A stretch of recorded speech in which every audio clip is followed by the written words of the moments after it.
வணக்கம் நண்பர்களே. இன்று ஒரு தகவலில் நாம் காண இருக்கும் கதை, கடவுள் இருக்கும் இடம் தெரியுமா? கதைக்குள் போகலாமா?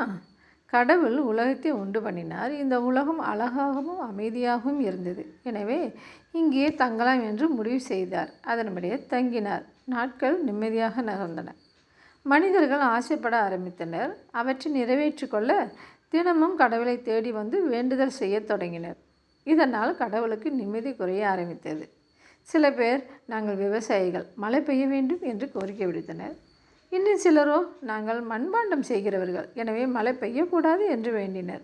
தேர்தல் வந்தது. அந்த தேர்தல் தொகுதியில் போட்டியிடும் வேட்பாளர்கள் அத்தனை பேரும் நான் தான் வெற்றி பெற வேண்டும் என்று வேண்டிக் கொண்டனர்.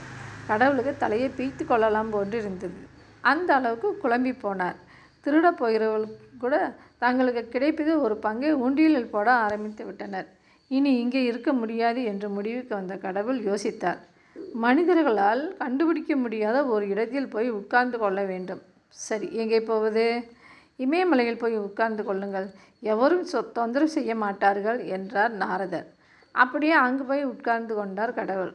ஆனால் கடவுளை தேடி அங்கேயும் வந்து செல்ல ஆரம்பித்தனர் மனிதர்கள். நிலவில் போய் உட்கார்ந்து கொள்ளுங்கள் என்றார் நாரதர். ஆனால் நிலவையும் மனிதர்கள் விட்டு வைக்கவில்லை. இந்த மனிதர்களின் தொல்லையில் இருந்து நிரந்தரமாக நான் விடுபட வேண்டும். அதற்கு பொருத்தமாக ஒரு இடத்தை சொல்லுங்கள் என்று கேட்டார் கடவுள்.